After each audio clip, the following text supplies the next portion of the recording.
हम और आप सभी कातंत्र रूपमाला का अध्ययन कर रहे हैं और कातंत्र रूपमाला के अध्ययन में उत्तरार्ध प्रसंग हमारे बीच में है।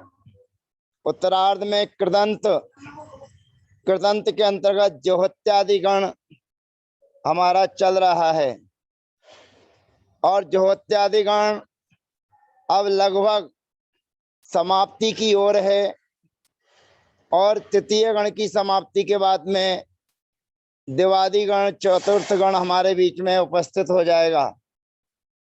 तो आज हम चर्चा कर रहे हैं निजिर सोच पोषणयोः विजिर पृथक भावे बिसलिरी व्याप्तौ और विस शब्दे। इन धातुओं की प्रक्रिया हम आपके बीच में दर्शाना चाहते हैं। निजिर में से इर का अनुबंध लोप हो जाएगा, बिजिर में से भी इर का अनुबंध लोप हो जाएगा, बिसलिरी में से लिरी का अनुबंध हो जाएगा और बिस में आकार का अनुबंध लोप हो जाएगा। अब क्रम से चारों धातुओं के प्रयोग हम सिद्ध करेंगे। सर्वप्रथम हमारे बीच में धातु आई है निजिर सोच पोषणयोः। तो हम निजिर में से निज बचेगा और सी विभक्ति लाकर ती तस अंति प्रत्यय लाकर हम प्रयोग सिद्ध करना चाहेंगे। सभी अपने अपने कॉपी पर लिखते जाएंगे। निज निजिर सोच पोषणयोः ती प्रत्यय अनुबंध लोप तो निज धन ती। और उसके बाद में एक सूत्र आता है नो नाह। धातु के आदि में रहने वाला जो ना है उस ना को ना आदेश होता है। तो यहाँ पर निज के ना को ना आदेश हो जाएगा तो निज हो जाएगा। अब जोहत्यादि गण में जो काम होते चले आए हैं वह कार्य हमको करना है। सर्वप्रथम निज धातु से ती प्रत्यय है हमारे बीच में। अन्विकरण कर्तरी से अन्विकरण करना है और अन्विकरण करने के बाद जोत्यादेश सूत्र से अन्विकरण का लुक करना है और अन्विकरण के लुक करने के बाद में जोत्यादि नाम सार्वधातु के सूत्र से धातु के लिए द्वुत्व करना है निज निज। अब निज निज हमने कर लिया। पूर्वाभ्यासा पूर्व की अभ्यास संज्ञा कर ली और पूर्व निज की अभ्यास संज्ञा के बाद हमने एक सूत्र पढ़ा है कि अभ्यास में रहने वाले अनेक व्यंजनों में से एक व्यंजन शेष रहता है। अभ्यासस्यादिम अवशेष्यम। अनेक व्यंजन हो अभ्यास संगम में तो उसका आदि व्यंजन शेष रहता है, बाकी सबका लोप हो जाता है। तो आदि में रहने वाला जो निज का ना है और ई वह शेष रहेगी और जा का अनुबंध हो जाएगा। जा का अनुबंध हो जाने पर हमारी स्थिति है नी निज धन ती। अब ये स्थिति हमारे बीच में है। अगला सूत्र हमारे बीच में आता है निजी विजी विषाम गुणः सार्वधातुके। सार्वधातुके का मतलब है वर्तमाना, सप्तमी, पंचमी और ह्यस्तनी। इन चार विभक्तियों को सार्वधातुक कहते हैं। तो सार्वधातुक में निज, विजी और विष इन तीन धातुओं का उल्लेख किया, इसलिए बिसलिरी व्याप्तो और विस शब्दे इसी में संग्रहित हो जाएगी। तो संग्रहित होने पर तीन धातुएं हमारे बीच में दिख रही हैं। निजी माने निज, विजी माने विज और विषाम माने विष, और विष से बिस्लिनी व्याप्त और विष शब्द, ये दोनों धातुओं का प्रयोग हो जाता है। तो कहते निजादि नाम अभ्यास से गुणों भवती सारो धातु के।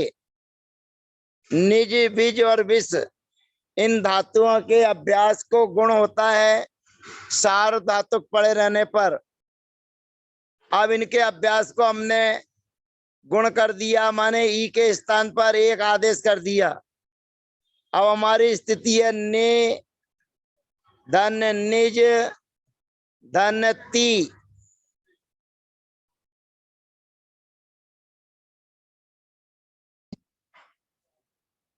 चवर्गस्य कीरा सवर्णे, चवर्गस्य माने चवर्ग के स्थान पर की माने का आदेश होता है। असवर्णे माने चवर्ग, चवर्ग कीरा सवर्णे, चवर्ग के स्थान पर की माने का आदेश होता है। असवर्णे, असवर्ण का मतलब है चवर्ग को छोड़कर तवर्ग के होने पर।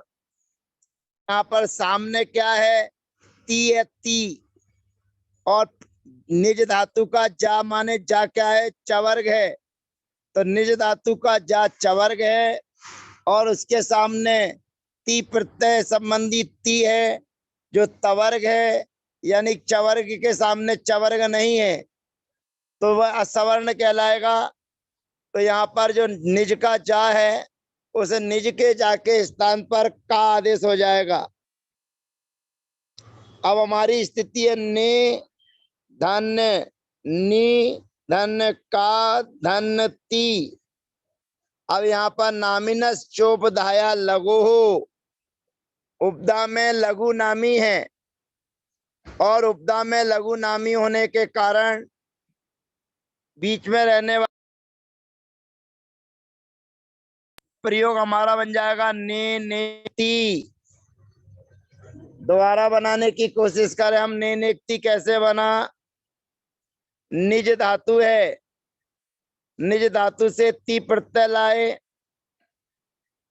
अन्य विकरण कर्तरी ज्योत्यादेश से लोक, ज्योत्यादि नाम सार्व धातु के सूत्र से द्वित्व, और उसके बाद में अभ्यास के आदि व्यंजन शेष, और उसके बाद में हमारी निज निजी विजी विषाम गुणा सार्व धातु के इस सूत्र से गुण करना है।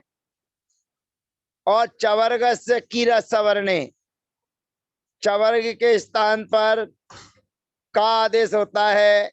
असवर्णे माने कवर्ग को छोड़कर कोई दूसरा सवर्ण हो तो यहाँ पर जाके स्थान पर का आदेश हो जाएगा। इतना काम अपने को करना है अनिवार्य रूप से, इसको कहते हैं अभ्यास आदि कार्य। तो इतना अभ्यास आदि कार्य करने पर हमारी स्थिति है ने धन नी धन का धन ती। अब इतनी स्थिति हमारे पास में है। पुराना सूत्र है नामिनस चोप धाया लघु, अर्थात लघु नामी उपदा में हो तो उसके लिए गुण हो जाता है। अब ये ती प्रत्यय हमारा गुणी है और गुणी होने के कारण अभ्यस्त में रहने वाली जो ई है उसको ए आदेश हो जाएगा। तो प्रयोग बन जाएगा हमारा ने ती। द्विवचन में तस प्रत्यय लाएंगे। तस प्रत्यय लाने पर नामिनस चोपदाया लघु सूत्र से गुण की प्राप्ति है, परंतु द्वित्व बहुत्योच्य परस्मयी, क्योंकि ये अगुणी प्रत्यय है तो अगुणी का गुण का निषेध कर देगा। द्वित्व बहुत्योच्य परस्मयी, तो द्वित्व का निषेध होने पर र सकारी और विसृष्टा ये सूत्र लग जाएगा। तो तस के सा के स्थान पर विसर्ग आदेश हो जाएगा। तो दूसरा प्रयोग बन जाएगा ने नेक्ति ने निकता। अब यहाँ पर गुण का निषेध हो गया, इसलिए पहला वाला तो बन गया ने नेकती, लेकिन गुण नहीं होगा तो बनेगा ने निकता। अब उसके बाद में निज धातु से अंति प्रत्यय लाएंगे। अब सूत्र में कहता है चवर्ग से कीरा सवर्णे, चवर्ग के स्थान पर की होता है असवर्ण के होने पर। तो ध्यान रखना असवर्ण ये जब ही कहलाएगा जब व्यंजन के सामने व्यंजन हो, और व्यंजन के सामने व्यंजन का मतलब है चवर्ग के सामने चवर्ग हो, तब सवर्ण कहलाएगा। और चवर्ग को छोड़कर कोई अन्य वर्ण हो तो असवर्ण कहलाएगा। लेकिन अंति ये व्यंजन नहीं है, ये स्वर है। और स्वर के होने पर सूत्र की टीका देखिए क्या कह रहा है। चवर्ग से किर भवती असवर्णे धुटी परे, असवर्ण धुट पड़े रहने पर अथवा अंते च, अथवा कुछ भी ना हो, अंत हो, पदांत हो, तो भी चवर के स्थान पर की आदेश हो जाएगा। ये ध्यान रखना। दो चीजें होने पर होता है, या तो असवर्ण संबंधी धुट हो, धुट का मतलब हो गया 24 में से कोई एक वर्ण, और 24 में से कोई एक वर्ण होगा परंतु चवर्ग नहीं होना चाहिए। सूत्र को आत्मसात कर लीजिए अच्छे से। चवर्ग से की रसवर्णे, चवर्ग से की भवती, चवर्ग के स्थान पर की आदेश माने का आदेश होता है। शर्त क्या है? असवर्णे धुटी, असवर्ण धुट के होने पर, अथवा अंते च, अथवा अंत में होगा तो भी चलेगा। अब अंत में कहा मिलेगा? तो अंत मिलेगा दी और सी विभक्ति में, जहां पर दी और सी का व्यंजनादिश्यो सूत्र से लोप हो जाएगा तो वहां पर अंत में मिलेगा। तो ह्यस्तनी की चर्चा करेंगे तब ह्यस्तनी में। अभी यहाँ पर नेनेक्ति बन गया, और बहुवचन में यहाँ पर अति अंति है, यहाँ पर व्यंजन धुट नहीं है। धुट होता तो चवर्ग से की सवर्ण की रसवर्णे लगाते तो ना का लोप हो जाएगा। ना का अभ्यस्ता, ना का जो अभ्यस्त में अभ्यस्त से पड़े अंति का नकार लोपो भैस्ता दंतिना, सूत से अंति के नकार का लोप हो जाएगा। और व्यंजन मत्सरम परवर्णम नयद लगाएंगे तो बन जाएगा ने नी जति, ने नी जति। अब सी विभक्ति लाएंगे सी। अब थोड़ा सावधानी से ध्यान रखेंगे सी विभक्ति में क्या कर रहे हैं। यद्यपि अभ्यास आदि कार्य करने से काम चल जाएगा, लेकिन नया नया काम है, इसलिए हम इसकी पूरी विधि आपको एक बार पुनः समझाते हैं। निज धातु से सी प्रत्यय लाए हैं मध्यम पुरुष के एक वचन में। फिर अन्विकरणा कर्तरी से अन्विकरण, और उसके बाद में ज्योत्यादेश सूत्र से अन्विकरण का लोक। ज्योत्यादि नाम सार्वधातु के सूत्र से निज निज को दुत्त, और निज निज को दुत्त करने के बाद में पूर्वाभ्यासा, पूर्व की अभ्यास संज्ञा और पर की पूर्व की अभ्यास और पर की अभ्यस्त संज्ञा द्वयम अभ्यस्तम अभ्यासस्यादि व्यंजनमवशेष्यम, अभ्यास में रहने वाला आदि व्यंजन शेष रहता है। इस कारण से जा का अनुबंध लोप हो जाएगा। तो जा का लोप हो जाने पर नी निज धन सी, अब यहां से चवर्ग से की रसवर्णे, चवर्ग के स्थान पर की होता है असवर्ण के होने पर। तो असवर्ण का मतलब है धुट, धुट विभक्ति के अंतर्गत, धुट वर्णों के अंतर्गत असवर्ण। तो यहाँ पर सी जो है वह असवर्ण है। तो असवर्ण के होने पर जो निज का जा है वो चवर्ग है, उसके स्थान पर का आदेश हो जाएगा। अब का आदेश होने पर हमारी स्थिति है नी, निज, निक, नी, का और सी, निजी, विशी, विषाम गुणा सार्व धातु के। इस सूत्र के माध्यम से गुण कर देंगे और गुण करने के बाद में हमारी स्थिति है फिर नामिनस चोपधाया लगो, उससे अभ्यस्त के लिए भी गुण कर देंगे। तो ने का सी, अब हमारे पास में नामी कर पराहा प्रत्यय विकारागमस्था शीसम नु विसर्जनीय सांतरोपी। इस सूत्र के माध्यम से जो दंत सकार है, शी विभक्ति का जो दंत सकार है, उसके स्थान पर मूर्धन्य सकार आदेश हो जाएगा। मूर्धन्य सकार आदेश होने पर कासा योगे छा, सूत्र के माध्यम से छा हो जाएगा। तो प्रयोग बन जाएगा हमारा ने क्षी ही, ने क्षी बना लिया तो आपने सब कुछ बना लिया। थस प्रत्यय लाने पर पूर्व की तरह ने निक था, और इसी प्रकार से था प्रत्यय लाने पर भी ने निक थ। अब मी विभक्ति लाएंगे मी। अब ध्यान रखना चवर्ग से कीरा सवर्ण यहाँ पर नहीं लगेगा, क्योंकि वो कहता है असवर्ण धुट होना चाहिए। अब मी जो है वो धुट नहीं है, असवर्ण तो है परंतु धुट नहीं है।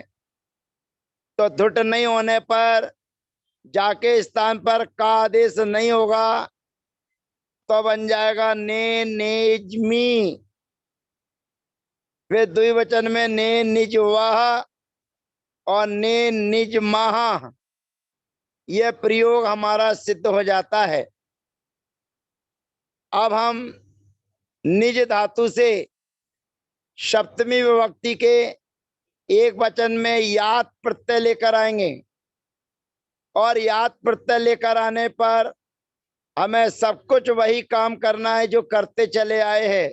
जैसे निज धातु से सप्तमी के एक वचन में यात प्रत्यय लाए, सबसे पहले सूत्र लगाया नो नाह, उसके बाद में अन्न विकरण कर्तरी, अन्न विकरण का जो होत्यादेश सूत्र से लुक हो जाएगा, और फिर नाम जो होत्यादि नाम सार्व धातु के, इस सूत्र के माध्यम से धातु को दुत्त हो जाएगा, और दुत्त हो जाने के बाद निजी विजी विषाम गुणा सार्व धातु के, इस सूत्र से अभ्यास में रहने वाली जो ई है उसको गुण हो जाएगा, और अभ्यास सस्यादि अवशेष व्यंजन अवशेषम, अभ्यास के आदि में रहने वाला एक व्यंजन शेष रहता है और बाकी का लोप हो जाता है। तो जो अभ्यास संबंधी निज था उसके जा का लोप हो जाएगा, और जा का लोप हो जाने पर हमारी स्थिति है ने, फिर है निज धनयात। यहाँ पर चवर्ग से कीरा सवर्ण सूत्र नहीं, सामने जो याद है वह असवर्ण धुट नहीं है, असवर्ण है परंतु धुट नहीं है। अब धुट नहीं होने के कारण चवर्ग से कीरा सवर्ण सूत्र नहीं लगेगा, और यहाँ पर नामिनस चोपधाया लघु सूत्र से गुण की प्राप्ति है, परंतु सप्तम्याम च सूत्र से गुण का निषेध हो जाएगा। तो शब्द बन जाएगा ने निज्यात। शेष रूप भी इसी प्रकार से हमें जानना चाहिए, ने निज्यात, ने निज्याताम, ने निज्यूहु, ने निज्याह, ने निज्यातम, ने निज्यात, ने निज्याम, ने निज्याम और ने निज्याम। इस प्रकार से सप्तमी विभक्ति में हमारी प्रक्रिया पूरी हो जाती है। पंचमी विभक्ति में जैसे वर्तमाना में प्रयोग सिद्ध किए हैं, वैसे ही पंचमी विभक्ति में प्रयोग सिद्ध होते हैं, परंतु पंचमी विभक्ति की हम शेष चर्चा अगले सत्र में आपके बीच में रखेंगे।